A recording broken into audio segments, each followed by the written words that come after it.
All right. So I want greetings. Good morning, good afternoon, good evening, wherever you are in the world. I want to welcome you to the sixth session of the Africana Muslim and Genealogies of White Supremacy Sawyer Seminar for the interdisciplinary study of Blackness and Muslimness. This seminar is led by myself, Professor Saad Abdul Khabir, and Samar Ali and Murad Idris. The seminar focuses on the racialized figure of the Africana Muslim, i.e., Muslims from Africa in its diasporas.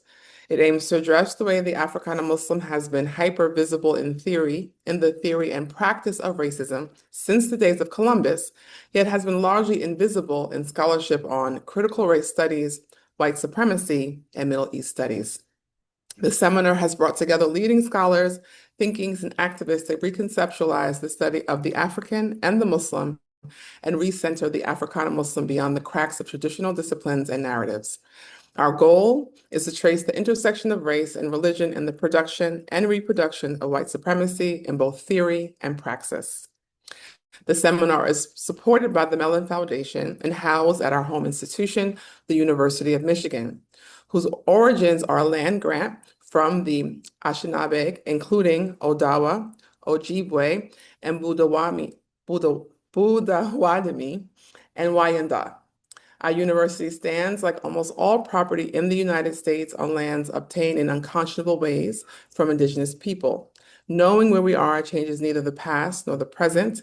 However, through scholarship and pedagogy, we work to create a future in which the past is thoroughly understood and the present supports human flourishing and justice while enacting an ethic of care and compassion.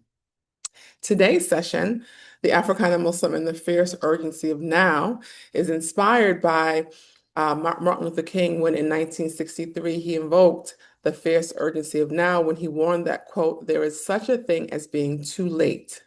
This is no time for apathy or complacency. This is a time for vigorous and positive action, unquote.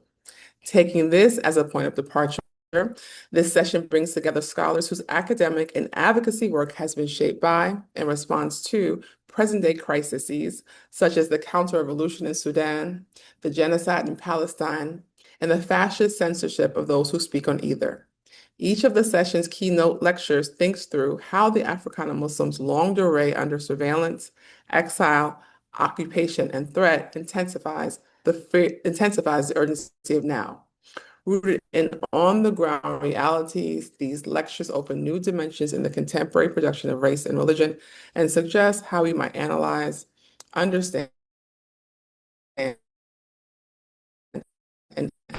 act in the present. So, excuse me, I'm pausing myself because I got a note from,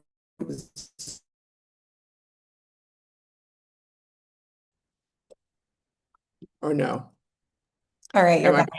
You're back. Okay, okay. All right. So, okay, I'm going to start his bio over. Momodou Taal is a UK law graduate from the University of East Anglia. After obtaining his LLB, Momodou traveled to Cairo to study at Al Azhar Mosque, where he received a license in Islamic law and Arabic. Momodou is currently in the third year of his PhD at Cornell University in the Africana department. His research focuses on conceptualizations of sovereignty, with a particular focus on West Africa. Momodou is the host of a popular podcast, The Malcolm Effect, dedicated to political education. He also organizes for Palestinian liberation, which resulted in his targeting by the US state this year. And without further ado, I'm going to turn it over to you, Momodou. Thank you so much, Dr. Suad. It's actually been a long time coming, and I'm very honored and privileged to be in your company and to be sharing this space with you virtually. And thank you so much to Iman for being the kind of the organizer and helping putting this together. And thank you so much to all the organizers and those who have been in this. I will go straight into it. I'm really excited to be sharing something that I'm working on. It's still a work in progress. I hope everyone can see the screen. If any issues, let me know. Yeah, I think why this topic? I think first and foremost, when I hear some of the conversations that take places in activist spaces, and as someone who is a student of both the Islamic studies and also Black studies, I'm just like, and I know Dr. Soy does this work, but I'm always like, we need to be speaking more to each other because I'm thinking when I see the reactionary tendencies from Islamic scholars all too often speaking about their critiques of modernity, and rather than going to a rightward shift, I always wonder, why are you not engaging with a black radical tradition that has been for so long offered an imminent critique of liberalism? It's offered an imminent critique of Western modernity. And I'm really, again, we can talk about the way anti-blackness manifests in these places, but it becomes so foreign when the figure of the Africana Muslim is elided, is ignored, is not taken seriously. The scholarship is not taken seriously. And likewise, when I'm in Black studies circles and the radical work that they're doing, and when they're speaking about, taking up Fanon and taking up Sylvia Winter in terms of we need to inaugurate a new human being, I always think to myself, there are traditions, and I think because sometimes the kind of relationship that I guess Islam gets taken under this branch of Abrahamic religions that people think, Christianity and other religions are like Islam, right? It's just religion. But then I wonder to myself, when we're talking about bringing about, oh, we need to bring about a new human, for example, we're taking up Fanon and Sylvia Winter. I wonder and think about what about those peoples in West Africa, particularly in West African Sufi traditions, who often speak about that as well, right? They take up the mantle of when Allah says in the Quran, لَقَدْ قَرَمْنَا بَنِي Adam, we have ennobled the children of Adam, that they take up this very seriously and they have spiritual practices. So I'm always wondering to myself, why are we not more talking more to each other? I know there's people doing that work, but I think oftentimes I think Black studies could take a lot from West African scholarships, spiritualities, and also Islamic studies could take a lot from Black radical scholarship. So and whilst going through Pan-Africanism of Sheikh Ibrahim, I see him as a figure that attempts to do that, but he's also beyond that as well. And hopefully we can dive into that a bit more.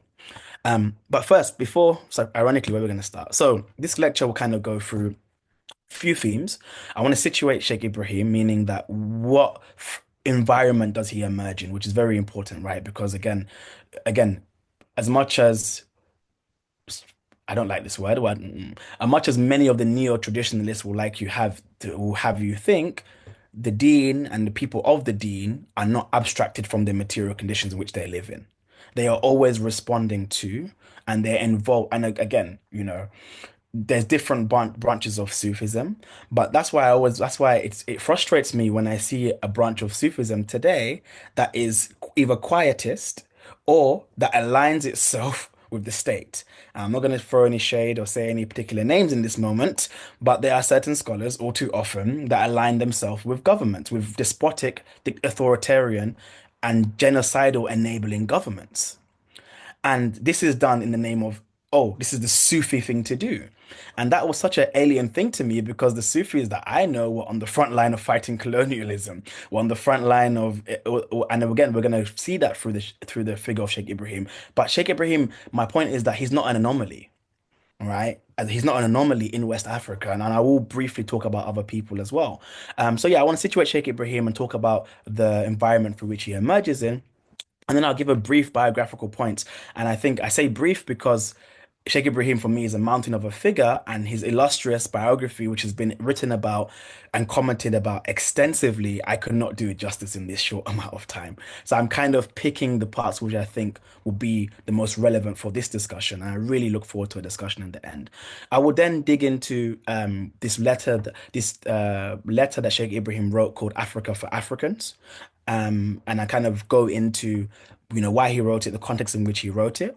I'll then talk about Sheikh Ibrahim's international profile, and then given what we're seeing today, with the ongoing genocidal actions of the Israeli state and Israel's settler colony, I will go into talk about Sheikh Ibrahim's relationship to Palestinian liberation as well. And again, it's very interesting quotes because I think taking Sheikh Ibrahim as a figure, we really understand when people talk about, oh, why I mean I've had this, right?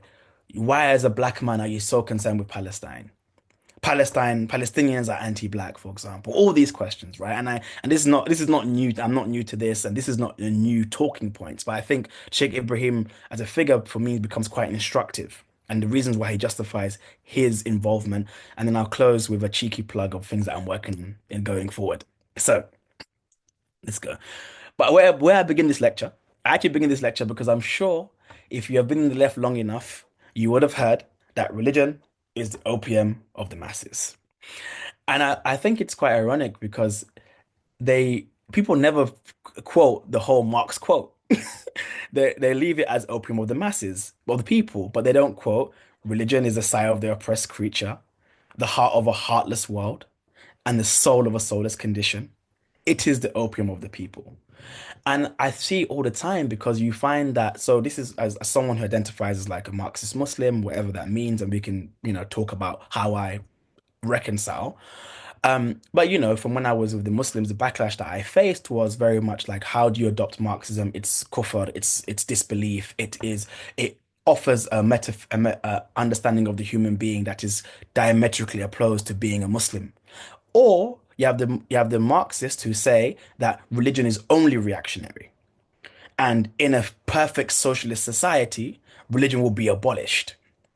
And I was always a bit, and again, it became very alien to me being from West Africa because again, I knew religion to be, yes, that's not to say religion is perfect in these places, but is to say that religion in West Africa, for example, many of these places, it is that religious scholars that take up the mantle of fighting oppression and fighting colonialism.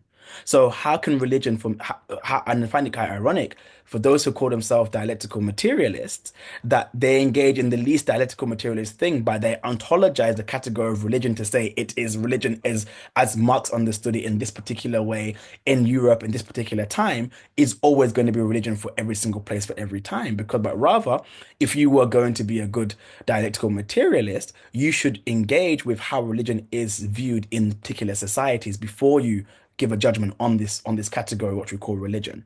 So again, it's for me very alien to see some of these conversations, and again, um, I don't see it to be I don't see it to be intention in, I don't see there to be a tension between my understanding of my commitment to faith and my commitment to a radical politic as well.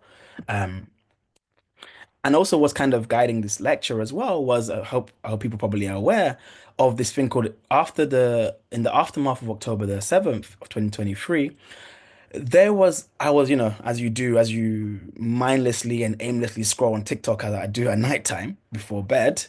This is why I have such thick glasses.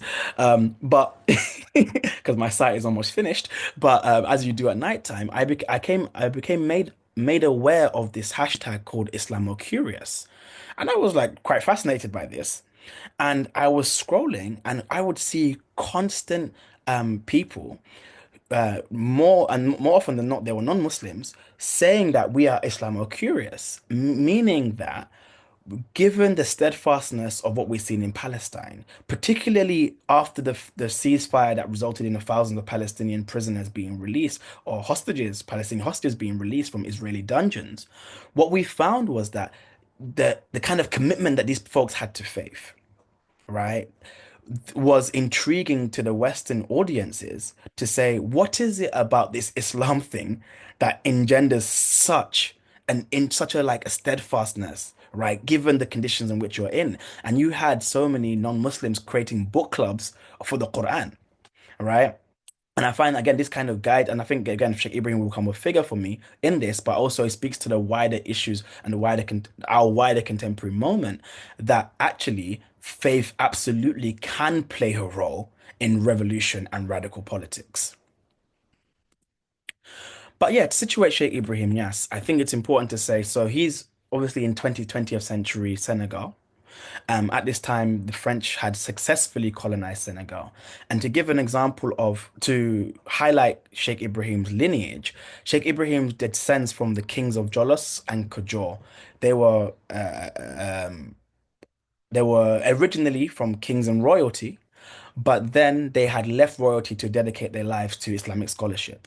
And this is important because what you find we have the concept of liberated zones from Cabral and other West African revolutionaries. You also had Islamic scholars in West Africa who realized, okay, we can no longer fight physically because we're outpowered by way of weaponry, but we are going to create our liberated autonomous zones as well. And that's a tradition that still carries on in Senegal today, right? So you have Touba, for example, you have Tivaouane, for example, and you have Medina by Kaolack, for example, right? All of these regions in which that, yes, they have engagement with local governments, but they have their own political economy. They have a different economy of how they have the economies of how it works in these places, which is very fascinating to me because again, it's like, and again, this the centerpiece of these places are these Islamic scholars, right? And it's also important to note that Sheikh Ibrahim's father, Al-Hajj Abdullahi Niasse, was a mujahid, right? He was a mujahid. He was someone himself who picked up, and he moved to Gambia in 1900, and he states because. Again, there's difference between Gambia and again, this we don't have a gradation of again, we don't have a hierarchy of colonialism, right? But there's different facets to the colonialism of the French versus colonialism of the British, right? Whereas Britain, especially in West Africa, was highly more extractive. We know the French colonialism was more of assimilationist, right? So what we have in West Africa in this time with the Muslim scholars, particularly Al-Hajj Abdullah Niasse, he was like, my kids are not going to learn French. Right, I'm taking them to Gambia. They're not going to learn French. Right, I'm taking them to Gambia. That's why Sheikh Ibrahim goes to Gambia. He's actually born in Gambia as well, and then later returns back to Senegal. But on this point, when I said Sheikh in the beginning of the lecture that Sheikh Ibrahim is not an anomaly, that is to say that we have the likes of Sheikh Ahmadu Bamba, right?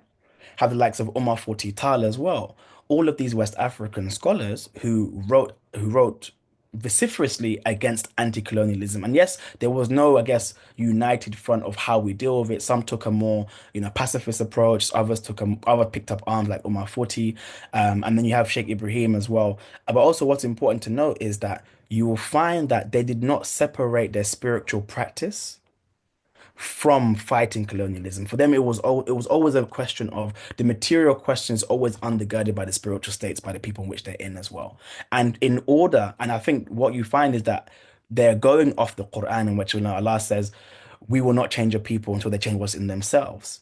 And that mantle was taken up quite seriously that you must have, not to say you must be purified, but again, you must have a particular spiritual state, right? Not to say you cannot fight without it, but you must be fortified right? When you go out into this world of like shayateen and different and evil in this world, you have to be fortified. And this is what they found that yes, you take up arms as well, but you must have a spiritual practice as well that undergirds that. And this is what I find so fascinating about how religion and revolution can work in these places.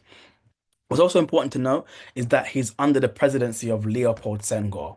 And I say this because um, I have a lot of smoke for Leopold Senghor, and we can talk about the reasons why. But I situate myself in the camp of Nkrumah and Sekou Touré and Cabral. But Leopold Senghor is an interesting figure anyway. I think Leopold Senghor was oftentimes more French than the French in many ways.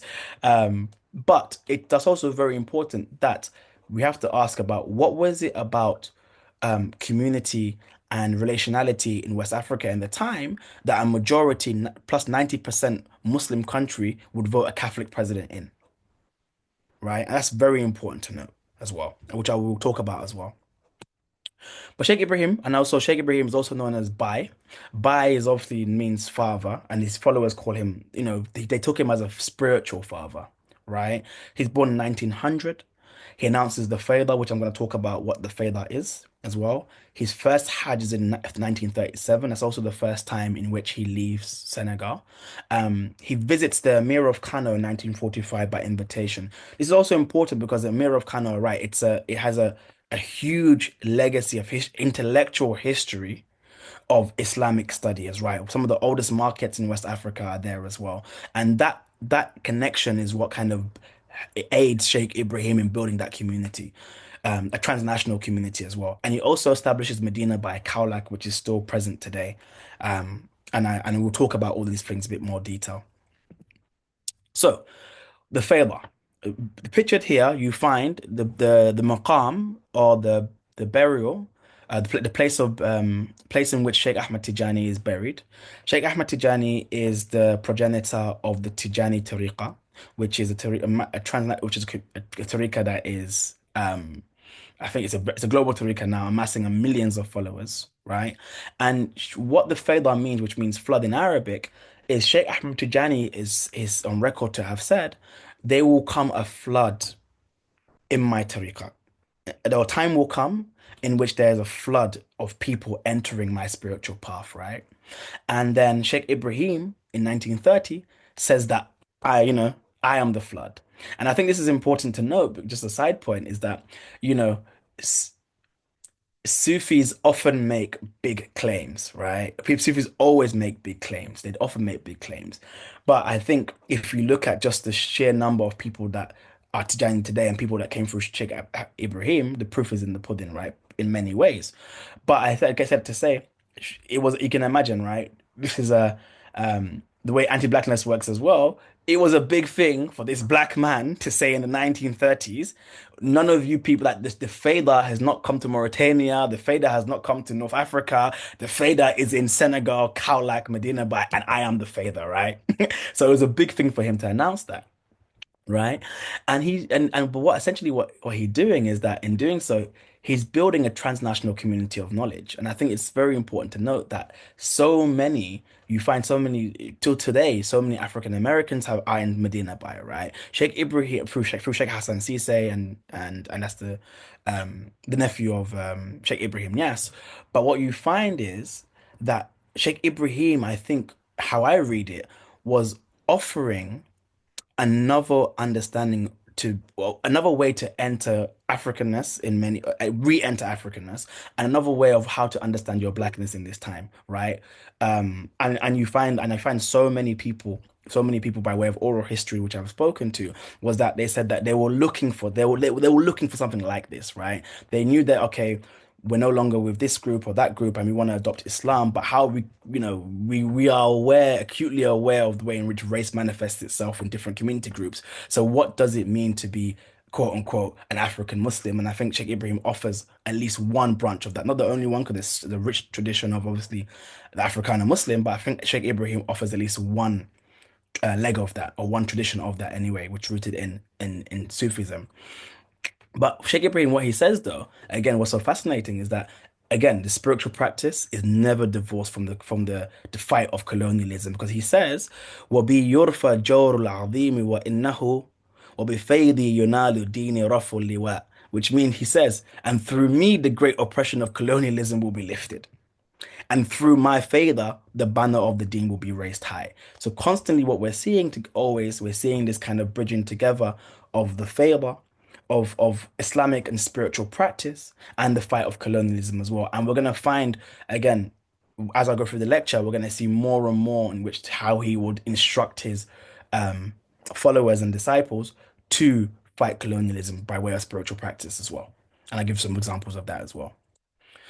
And also, but also in Medina Bay, right? When he's establishing Medina Bay, he makes this dua in which he says, and make this soil good and pleasant for us, and make us good and pleasant for it, and bless us in its dry measure, mud and acriage, and bless us in its water and its earth, and cause it to thrive and be frequent for you and by you. The whole dua is quite long. I can send to people. It's very beautiful.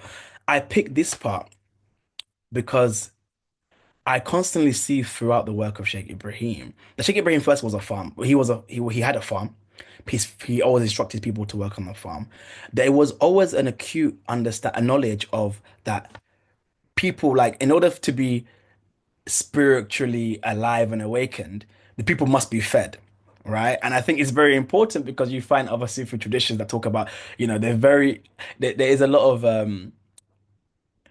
I think sometimes people look at the Tijani Tariqa and Tijani path and are like, what kind of Sufis are you? Because you dress nice.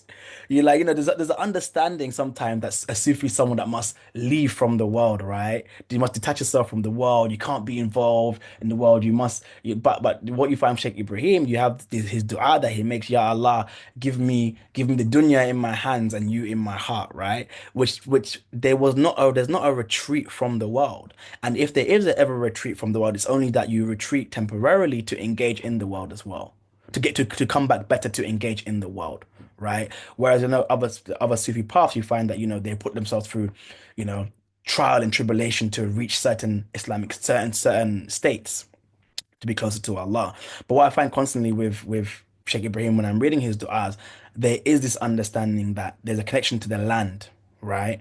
And this makes it difficult, which I'm going to talk about more. It makes it difficult to situate Sheikh Ibrahim sometimes because I'm not going to say like sit here and be like, oh, I would love to say he was a Marxist, but he wasn't. I'm not going to say he's this or he's that. It's difficult to situate Sheikh Ibrahim oftentimes, but what you find constantly is there is a defense of African sovereignty and something that we being from this land, we're from this place, right? So, I want to talk about Sheikh Ibrahim's relationship to colonial powers because if you read the colonial archives, you can get a picture that suggests that he was a bit friendly. But as oral histories and oral sources relate, often this was mere lip service, right? He was mere lip service because again, as Zachariah Wright in Living Knowledge in West African Islam writes that oral sources relate that on the rare occasions when French colonial officials will pass through Medina by in their cars, the Sheikh would used to go into the street and shake his staff at them, telling them to leave Africa. Right. And he's also got this beautiful line, which I love, and I think, I agree with him, in which he says, Paris, Darul Kafirin Kasali. Paris, the abode of the lazy deviants. And I think not much has changed. But I also say there's a time in which Sheikh Ibrahim, so what Sheikh Ibrahim would do, and this is one of the things of that which one of the things in which Sheikh Ibrahim is known for, is that he gave tafsir in the local language of Wolof, which was a game changer, as you can imagine, in the time, because you're now giving people access to the Quran in a way they may not have had it before. You're making it available to every single person. And there's a time, this audio clip is still available on YouTube, in which he comes across the verse in Surah Al-A'raf, in which he says, Allah says in the Quran, سَأُرِيكُمْ دَارَ الْفَاسِقِينَ. So he says, basically, the story goes like this. Someone says, so he's relaying the story, and someone says, oh, your book, the Quran, says that it hasn't left anything out, but it mentions this place, Mecca, Medina, it mentioned this place, but I know a place where it hasn't mentioned. And then the person says, what place did the Quran not mention? Because the Quran hasn't left anything out. And he says, oh, he left out the place of Paris, right? Paris. And then the Sheikh says, and the verse goes, سأريكم دار الفاسقين, and I will show you the abode of the wicked, right? So very playfully, and this is on YouTube as well, you can hear this clip, this exchange. But again, it's like you find that there was no love for the French colonial powers, no matter what the colonial archives may say. And how we understand that is that it was lip service for most of the time, but through private accounts and oral histories, we find that his position on colonialism and for the French to leave Africa was very clear, right?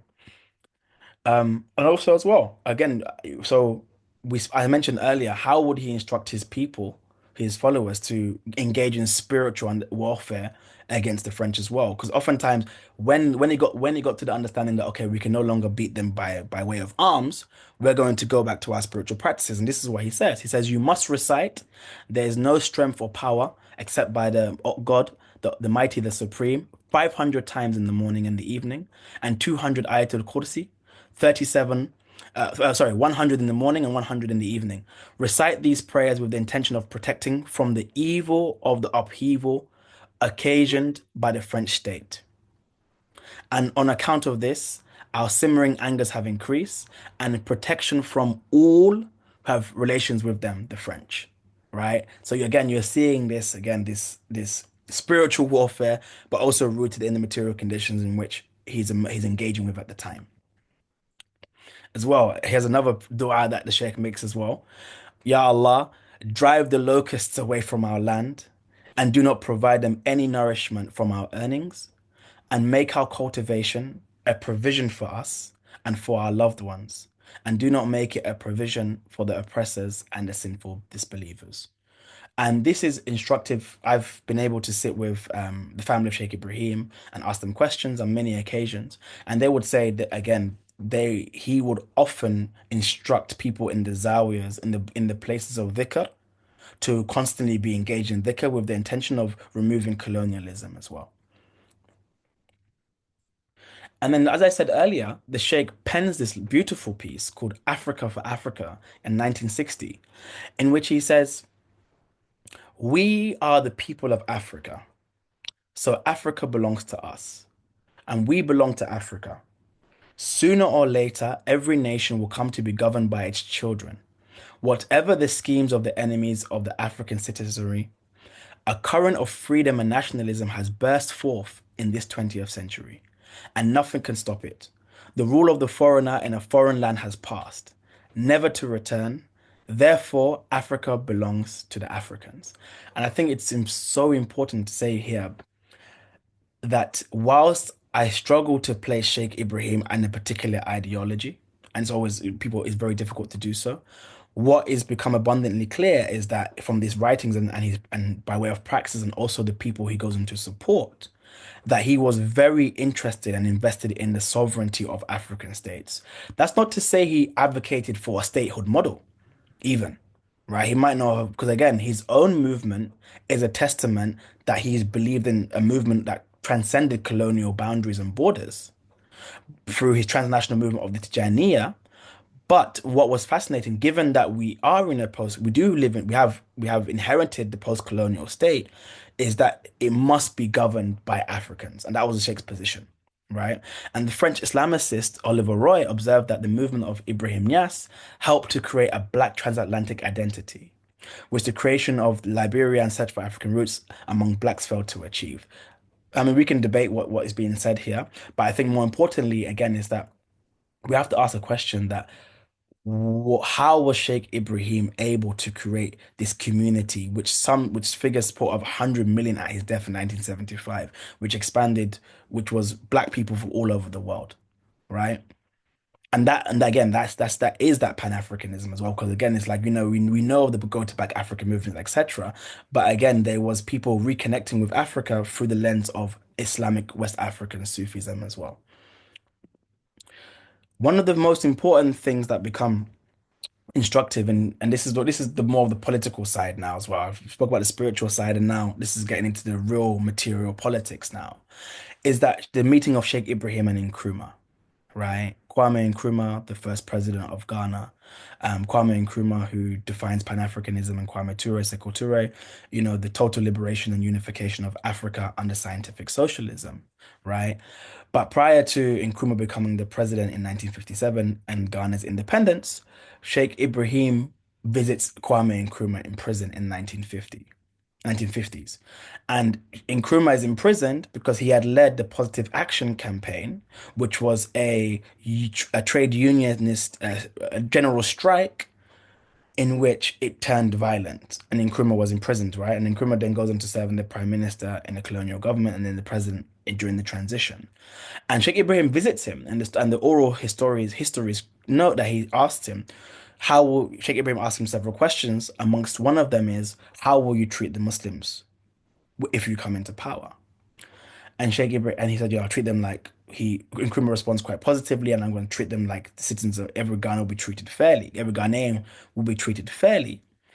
That then Sheikh Ibrahim then says, I'm going to pray for you to become the leader of this country, right? And Sheikh Ibrahim encourages his followers, his disciples, to vote for Nkrumah, right? And a lot of people say that you can imagine, even though Ghana is not majority Muslim, but having that Muslim backing was fundamental for that election as well.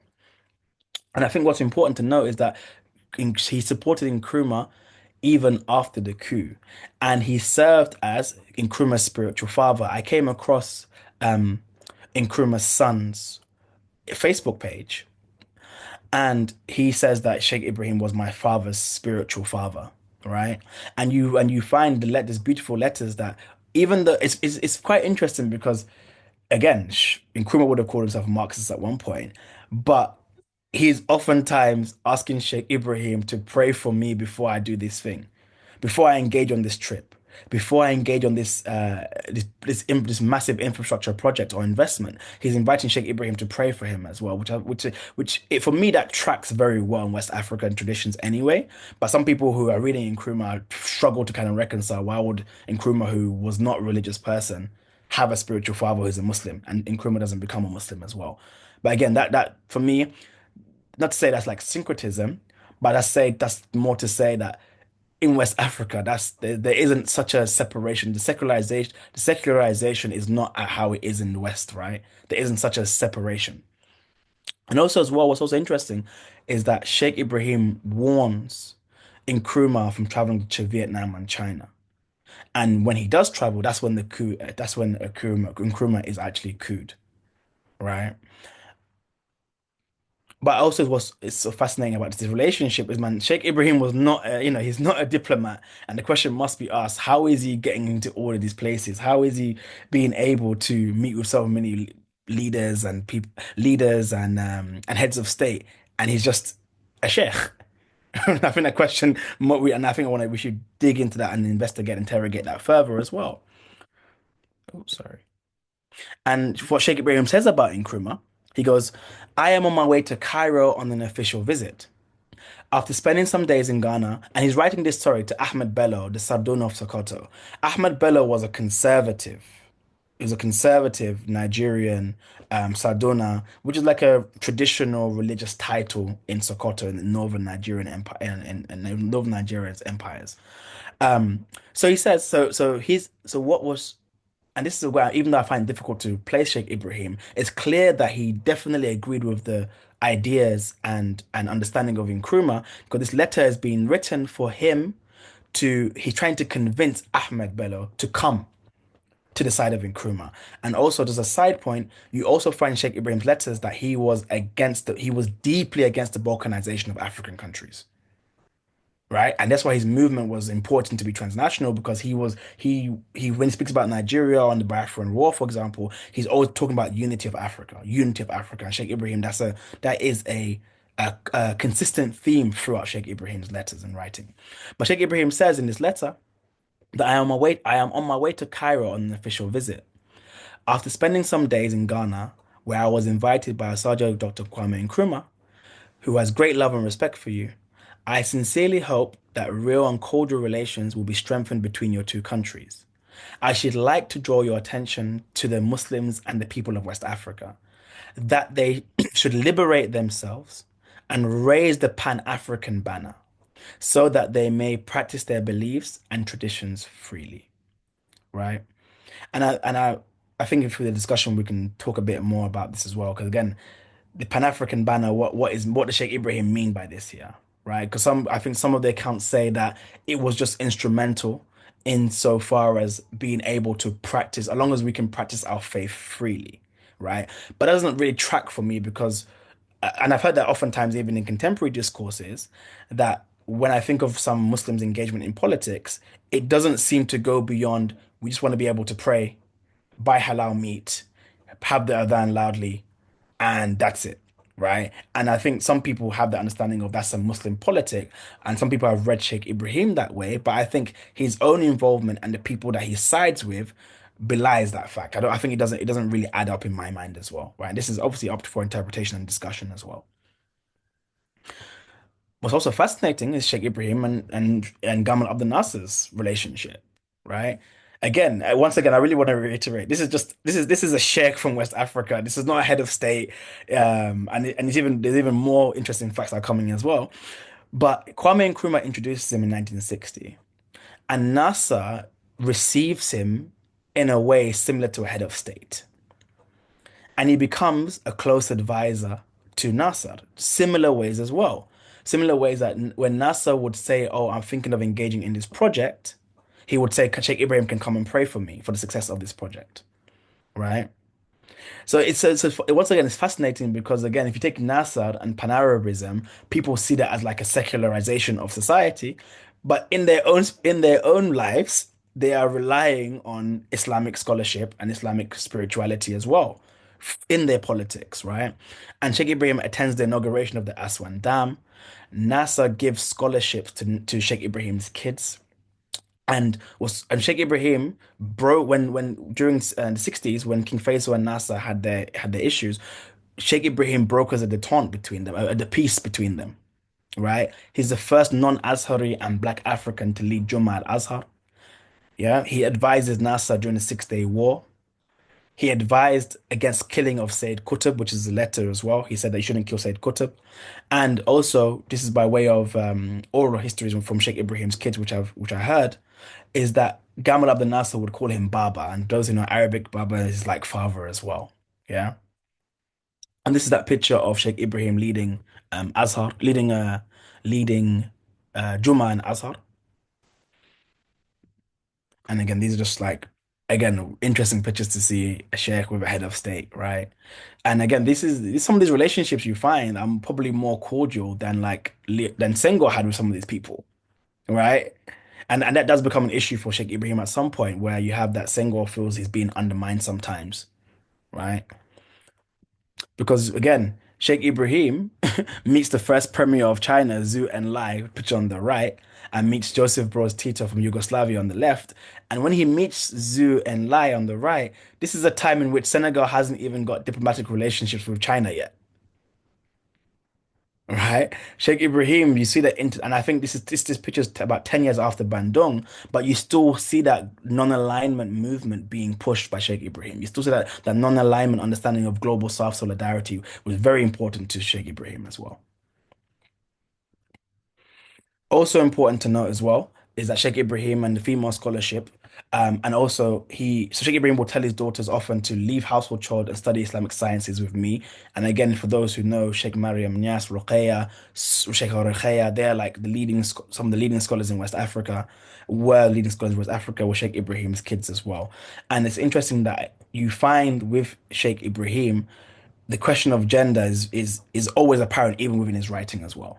And I'm trying to say, so again, I remember recently when I was talking about Pan-Africanism and someone had a fair critique and said that Pan-Africanism seems very masculinist, right? Someone said that to me. And I think that's a very fair critique. And I said, so through reading Sheikh Ibrahim and how he always said there's nothing in terms of Islamic knowledges, Islamic sciences that men can attain, or even by way of spiritual maqams, that men can attain that women can't, right? There's nothing that separates them, right? So I'm trying to, in reading Sheikh Ibrahim, I wonder what an understanding of what a liberatory, emancipatory horizon would look like, given how he understood the question of women as well. And I say all the children memorize Quran because again, the boys and the girls, right? He didn't separate between the two, right? He didn't say the men can go off and become scholars and women become wives. All his daughters became scholars as well. How am I doing for time? About 10 minutes, right? Yeah, okay, good. About 10? Good, thank you. Okay. I won't rush this, but yeah. Question of Sheikh Ibrahim and Palestine, right? And this is once again very instructive for me as a personal note because I think given the time I've had it, a lot of people question about, oh, as a black person, why are you involved in Palestinian struggle? Which I think is an insane question, if I'm being honest, given what we're seeing in the world. But I have that a lot. I've been as a personal note, so I do lean on Sheikh Ibrahim as someone who I look up to in terms of the legacy wise and how he dealt with the Palestinian question, right? And he says in one of his letters, by Allah, wallahi, if I had access to but one Arab country's power and capabilities, we would have already upheld justice as it should be upheld and championed the oppressed. Take this cause seriously and join each other in the good and hold firm to the long road of patience. For as you know, Israel has ambitions that extend far beyond raping Palestine and the River Jordan. It seeks to take over from the River Nile to the Euphrates. This is instructive to write because we talk about Israel being an expansionist state is nothing new, right? This whole people talk about a two-state solution which Israel has no investment in, but the Sheikh is talking about this in like the 60s, right? Talking about he knows that this is not the and again it's just quite funny to me because people are talking about from the river to the sea being a genocidal call for Israeli life and Zionist life, when really and truly, materially, what is being taken and usurped from the river to the sea is what Israel is doing as an expansionist state. And this is a few other quotes from Sheikh Ibrahim on Palestine, which he says, not to mention that Israel's presence in the minds of all the free people of Africa is a threat to the ideals and principles Africans have fought against. And I think it's so important to me because when you think of in 1975, when Zionism was declared officially, the official UN declaration that Zionism is racism, and it was only taken off in 91 to bring Israel to the table for Oslo, the people pushing that was Sekou Touré. And that was originally declared in the Organization of African Unity in Ethiopia and then adopted by the UN. What's fascinating about that is the question becomes why are African nations leading the charge against Zionism? And if you read what they say, and Sheikh Ibrahim's indicating to this, that we recognize what Zionism is because it happened to us. This Zionism is a form of colonialism that has happened, that we are familiar with and acutely aware of. And he says, to continue, the enemy in this cause is the global Zionist movement. And to resist such an enemy, such a danger, that it behooves us to counteract it by formulating a global Islamic movement, one that can recruit loyal soldiers from Dakar to Green Island. This is from Sheikh Ibrahim. And he also continues to say, we do not consider ourselves foreigners to this cause, but even if in membership in the Arab League does not bind us to the beloved Palestine, and even if Arab blood, that Qahtan, an Arab tribe, does not course through our veins, it is our commitment to true Islam that obliges us to be victors for this just cause, which is an understanding that colonialism and Zionism try to obscure. And I think it's very important because even though I talk about the Pan-Africanism Sheikh Ibrahim, I think a question would be, what does a Pan-African Islam look like as well? And that's what I'm kind of getting with Sheikh Ibrahim as well. And then Sheikh Ibrahim has this poem in which he writes, I asked very, very, very strong words.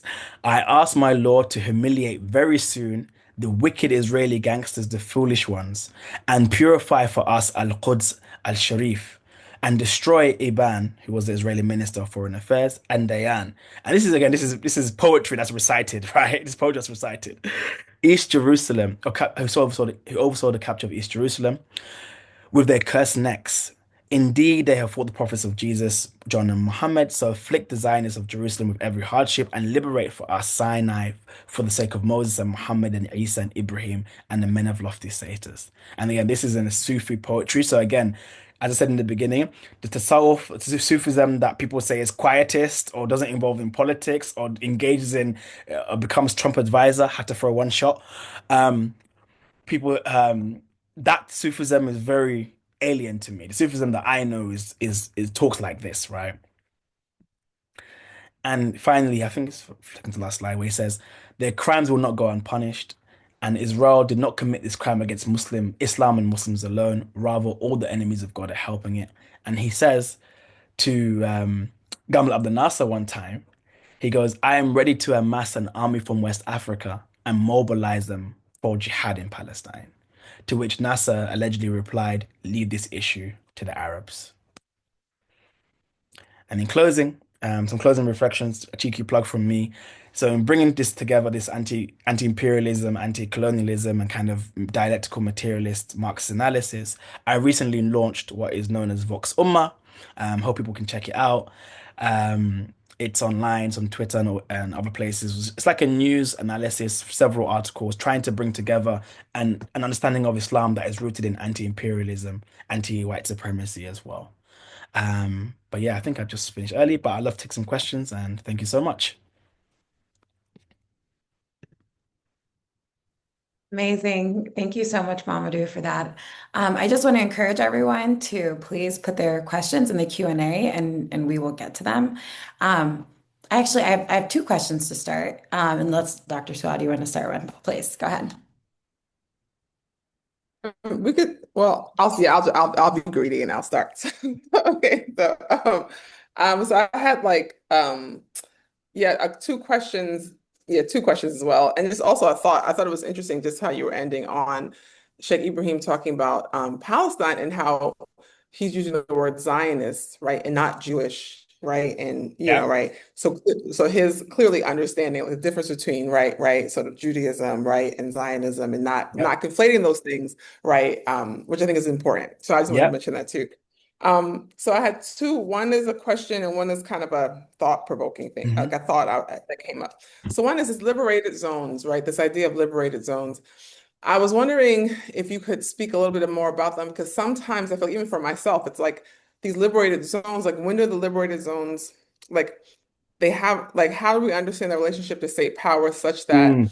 they don't just become like it's, like it's there, you're autonomous here, but the rest of it doesn't change, right? Like, so if in fact, so if there is a kind of, if there is a liberatory sort of impetus, right? Shouldn't it go beyond the zone? So I'm just Absolutely. interested in how you see that. And then I noted that you said the Fayda, he says, I'm the Fayda in 1930. And the Nation of Islam was also founded in 1930, Yeah, I right? love that. And Thank you for bringing that kind of up. right. So I was wondering if you could maybe riff on that a little bit, right? In terms of like this kind of that this kind of this audacious sort of, anyway. So that was so my Yeah, two kind of you're questions. gonna be, yeah, no, absolutely. Thank you so much for the questions. Um, I think it's two. I think we have twofold, right? There's one where there's a realization that if we cannot challenge state power, how do we preserve? Right? How do we preserve? And I think you see that in other places as well. But I think fundamentally, the question doesn't become about like retreating and never engaging the state, as in like not to say you want to, but fundamentally there is a question of power, right? We want to create a question of power fundamentally. It's just as and when. Because even if you look at Cabral's liberated zones, it was never a question of like we're creating liberated zone to be an autonomous region and just be for ourselves. Like, no, we're doing this training our cadre until we're able to take state power, right? Um, so have seen that, and I feel like when I look at the writings of like of Sheikh Ibrahim, for example, when I'm understanding, it's almost a realization that we don't have the sophistication of weaponry to fight the colonial power, but how do we ensure that, for example, that our kids are not indoctrinated? How do we preserve another generation? And that's how they understand the autonomous zones. But but again, Sheikh Ibrahim's life becomes instructive because when it became a state that was a bit more amenable to Sheikh Ibrahim, he does engage with Leopold Senghor. He does engage with the state. He does engage. So that's how I kind of understand it and read them. But I guess I have my biases because I do think that you should engage with revolutionary state control. But I'm not wedded to the state, obviously. And in terms of 1930, thanks so much for saying that and picking that up because when you think of people, you're gonna come me talking all Sufi now, but there's something to say like what was happening in the unseen at that time? What was happening in the unseen at that time that you have Sheikh Ibrahim emerging and you have the Nation of Islam, and also that connection. Actually, I mean, Louis Farrakhan has been to Medina by several times, and he's been prayed for in Medina by Sheikh Hassan Sise was close with not Farid, what's his Elijah Muhammad's son. How am I forgetting the name? Blanking the name. Imam Arthur Muhammad. Yeah, exactly. Yes. So you have that connection as well, and you have that, and again, also a lot of folk from the nation do become Tijani and join the Faida as well, which is very important to know. And I've met so many folks in Medina by from who are African American, second, third, fourth generation Muslim, who were in the nation, met Sheikh Hassan Sise, joined the Tijan Tariqa and they moved to Senegal and their kids all speak Wolof now, right? So I seen that as well. So I find that fascinating, that connection.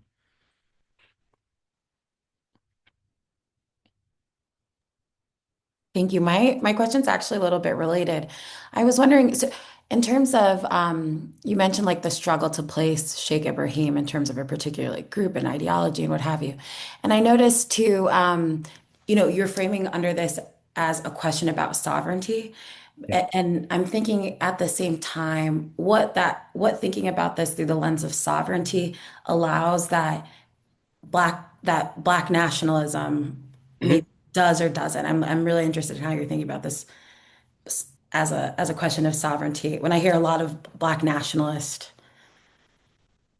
undertone, Yeah, I mean, yeah. I think they're definitely. I mean, again, it's like it depends where. So I think when we're talking about in the United States, I totally understand why there is a black nationalist current in the United States, right? Question of how do we become? I do see black folk in the United States to be somewhat of an internal colony in many ways. So I do understand how they interact with questions of sovereignty. But when I'm looking at Sheikh Ibrahim, it is clear for me his understanding of sovereignty is a refusal of like colonial borders, anything the colonial imposition, right? So for example, when you're talking about Nkrumah, which I find fascinating, when he's so close to Nkrumah has Nkrumah has this great book on Africa Must Unite, in which Nkrumah will speak about like why do we have all these countries in West Africa producing rice?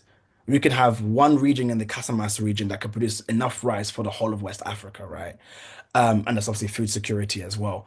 So yeah, I think for me, when I'm looking at Sheikh Ibrahim's understanding of sovereignty, it very much is not this kind of like, oh, bourgeois elite of just having black faces in positions of power, but a real question of how do you undo what colonialism has done to the continent? I mean, not saying you can go back, but how do you, at least as a political economy lens, undo that question?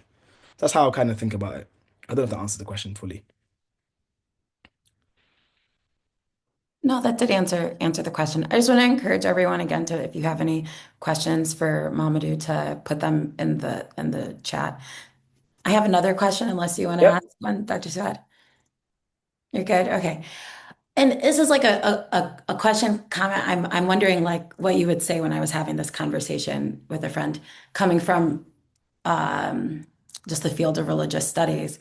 We were talking about how small and how colonial of a term the word religion is to describe the breadth of the Islamic tradition, Mm. Muslim tradition. And so I'm wondering what you might say if you were there having this conversation with us. It really your opening in terms of religion being the opiate of the masses, not reading the full quote made me interested what you might think about that. So is that again, what last part again, what would I say too? Oh, in terms of just your opening in terms of folks not reading the full quote in terms of religion as the opiate of the masses. I'll I'm be honest, interested. it's a battle I battle on the left all the time. I'm just Mhm. like, I battle this all the time. I'm just like, okay, let's first and foremost read the full quote. That's the first thing. That's always just good academic citational practice to Mhm. do whenever you're citing something. Because again, I'm sure so many of us have just seen Marx said religion is the opiate of the masses, and just take that. Mhm. I'm like, what else does he say? But secondly, it's like again, it was just for me, it was again just to trying to reconcile with, okay. But that's not the role I've seen in religion in parts of Africa. Mhm. So how am I understand again? And finally, Marx is not a prophet, right? So that's the most important part, right? He's not a prophet. He's got a great analysis of capitalism, but and this, to be fair, I didn't put this in the lecture, which I probably should have. But Sheikh Ibrahim actually has a lot of smoke for Marx, actually, which is very important. But he does not. And again, I'm still trying to reconcile how I understand this, how I interpret this. But he does say, for example, Marx and Lenin were not divinely inspired. He says that, and I think there's several interpretations. Some have said that he was anti-Marxist. Some have said that he was Marxist-Leninist, whatever. And others have said that no, what he had. Another people have said to me, what he was trying to indicate is that there was a lot of Muslims taking up Marxism, and he's just reminding them, don't, yes, look at all these theories, but be reminded that we have a tradition of like revelation as well. Mhm. Right. And that's how people have understood it as different ways how I understand. But he has like, yeah, Sheikh Ibrahim has like whole poetry talking about Marx, Lenin, Napoleon as well. Like he has beautiful poetry about these individuals, which I kind of implore people to think. And I actually wanted to, I didn't say this in the beginning, which I should have actually, and I think it's by practice of me. I want to shout out where I was able to get a lot of this research from, which was Dr. Farah El Sharif, Dr. Zakaria Wright, Ustaz Mustafa Briggs, and then oral histories as well. I think it's very important because I relied on a lot of this presentation. My research was came through a lot of these sources as well. Mhm. Okay. Can I jump in real quick too about this? Yeah. Because it's interesting because you were talking about when you opened up around this thing, sort of the left, that has a critique of religion, and then the sort of Islamic scholar has a critique of Marxism. And it's interesting, and as someone who was raised as a Pan-African by a raised a Pan-African and by someone who had Black radical politics, like it never occurred to me, honestly, like that these things were actually an issue, just kind of like because like Marx isn't a prophet, you know what I mean? It's like these Yeah. are traditions, you can take what you want, leave what you want, whatever. But that said, but also in practice, and I'm thinking about like my mother and her generation, because I think about like you talked about Sheikh Ibrahim and this idea that you have to have a kind of a spiritual regimen, right, in order to sort of Yeah. successfully sort of pursue, right, sort of revolutionary aims. But if you look at kind of like, at least in the US context, right, sort of Black radical what was, I mean, there was a regiment, right? Yeah, These regiments were, whether there was reading, right? yeah, You know, sort of like, oh, yeah, and then more specifically, we think about Black August, right? That's yep, inspired by sort of Muslims around that. So like there's a very real, and this is relates to the sort of theme of praxis, right? It's a very real kind of like praxis on the ground if we look at a history, yet the discourse completely seems to miss that. And so I'm wondering if you have ideas about why that is. Like, you know, yeah. why the clear way, like you're talking about Sheikh Ibrahim, for example, you know, these other, like there are living or lived real Mhm. time, right, examples of like people navigating this thing successfully, right, or making different choices, yet the kind of up here thing seems to miss that. So I'm Yeah. wondering if you, why you think that No, might be. absolutely. Honestly, I've met some of the most amazing people of my life being in the United States, but living there, I can say was the belly of the beast. Like, I'm so sorry, but I don't know how people do it. I don't know I don't know how folks do it in the United States because, like, I would say that. Ironically, being in the United States, I think people you need more of a spiritual regime to be able to live in that place. Like you actually need to be because when I think of like the prospects of like a more egalitarian future, I look around, I'm like, there are real psychosocial pathologies that capitalism leaves on people. And that is not just going to be undone through bringing a new economic system about. You need to think of, well, what does a revolutionary culture look like? And how you indicated to Black August and other, again, our revolutionary Black elders always had deliver. Why did they focus on discipline, for example? Right? I'm talking about bringing about a revolutionary culture. And I think as much as we talk about the struggle for, of course, again, material conditions are important. People are starving, and there needs to be a change in which people how people arrange society economically. Absolutely, that's something I put at the forefront. But I worry about like what comes after, right? The question always becomes: we have the revolution, and if you still have the pathologies that capitalism has imposed on you, you have to have those regiments and revolutionary culture that undoes that, and think of and new ways in which we relate to each other as well. So yeah, that's definitely something I've been thinking about. But honestly, all power to all of you who live in the United States, because that was a that was a That's great. struggle.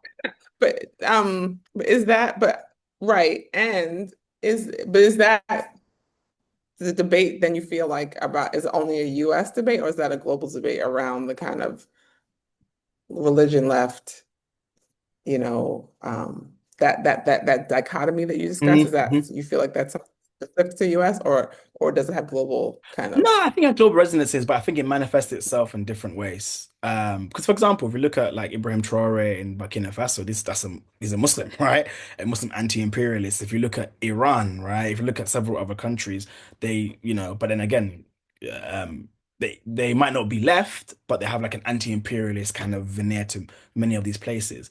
Um, but yeah, I think it manifests itself differently. I mean, after I left the US, I was in Cuba, and I always find it fascinating that Cuba being a place which is progressive on so many things, and they're very left and communist in many parts of it. That's not to say everyone is, but their relationship to religion is very late to the game. It's very late to the game. Um, so only yeah. So and then they have a lot of obviously African spiritualities, which has been more embedded for quite some time. But yeah, I feel like that's definitely a debate that I see has global resonances. But I think I'm not sure if this is just purely anecdotal, and please feel free to kind of chime in and say different opinions. I wasn't as aware as it being so antagonistic I experienced in the US by way of experience. I mean, I don't have, I'm asking you, so you know, Now that might but just by way of right, experience. right. But I think I could see maybe also in so much as, you know, the kind of the ways in which the political culture of the United States is so anti-communist, right? Yeah, And so so I could see how that could make this particular kind of debate have a, you know, a life, certain kind of life, right? yeah, Because of just how the discourse is in the country, and you know, for somewhat irrational oftentimes. So I think that no, might be. absolutely. But thank you. Yeah. Thank you. I just have one more question. I was wondering, could you teach me a little bit about what Sheikh Ibrahim and perhaps the West African context in general teaches us Mhm. about like secularism, like Mm. about, I'm really, I feel like secularism takes on a very different meaning in that context than it does, like, for example, here in the UK and France, what have you. So I was wondering if you could just teach me a little bit Yeah, about. I mean, there's so many examples of that. It's very it's difficult to say like, okay, Mm. one thing, I'll be honest. But what I would say is there's few moments that are becoming quite instructive for me. Initially, so for example, there was a time in which Leopold Senghor was talking about banning loudspeakers for Juma, right? And Sheikh Ibrahim goes on Juma, takes out his loudspeaker and says, nobody's gonna stop me from doing my Juma, right? And do my Juma loudly. But again, I think secularism, you're right, takes a very interesting thing in West Africa because secularism, really and truly, when you think of it as from where it emerges in Europe, it's because Europe cannot stop being so violent. Right? It comes because Europe cannot stop being so violent. They cannot stop having religious wars. So therefore, they need a separation of state and religion. Right? But obviously, in West Africa, in places where we have, not to say it's always been hunky-dory, but we do know in West Africa, there have been long traditions of coexisting between Christians, Muslims, and those who practice non-Abrahamic faiths as well, right? And there's been deep coexistence between these peoples. So that's to say, like how it exists in Sheikh Ibrahim's time particularly, I think it was recognition again. This is the post-colonial state that we didn't it probably wouldn't have been our preferred model of colonials of the state of arrangement. Um, and again, I always question how is it that a country of over 90% Muslim voted a Catholic to be their first president as well, right? So these are the things I think there isn't that same kind of tension between the religious groups that it is now in parts of West Africa. But I think I wouldn't call like Sheikh Ibrahim like a secularist. I think it's very apparent that two things, very apparent that religion must play a role in transformation of society. But however, what's important is I wouldn't call Sheikh Ibrahim an Islamist because he wasn't calling for an Islamic state. There's nowhere that you find. Yes, he's talking about okay, we must apply the Sharia in my village or apply Sharia in my household, but there's no way he's calling for like people to be like, oh, like I have a way of anecdote, funny story actually. My stepmother said she met Sheikh Ibrahim when she was like 10 or 8, and he came to Gambia and she had like a short skirt on, right? And Sheikh Ibrahim and her family, her parents, like said, "What are you doing? The Sheikh's here. Go and put some clothes on. Go put. What are you doing? What are you doing? Go put hijab on." And Sheikh Ibrahim was like, "No, it's okay. She's young. Like she's a kid. Like just it's okay. Like very relaxed about it. Yeah." But I say that to say, like you find in Sheikh Ibrahim that yes, there is of course there's a upholding of the Sharia, but it's also very much a West African kind of like, okay, let's just let's not be too let's not condemn people in that way. But I find it fascinating again. So he didn't call for an Islamic State. You don't find it, and also the people he aligned himself with Nkrumah and Nasser. Nasser wasn't, Nasser's not the Muslim Brotherhood, for example, right? Nasser was. So I find it interesting how he navigated these things. So yeah, that's kind of my thoughts. Thank you so much for answering that and for being so generous in all of your answers to our Oh, questions. thank you. Yeah. I think we will end it there if there's no more, just audience, last chance. And if there's no more questions from you all. Um, so again, Mamadou, I just want to thank you so much for being our first speaker in this session. For those who we have two more lectures that we're going to have this summer, and you can find more information about those lectures by going to bit.ly/Africana Muslim. Yeah, Africana Muslims on our website. Thank Um, you. Thank you so yeah, much to you both. Thank you. yes, absolutely. So round of a virtual applause for you. All right, everybody.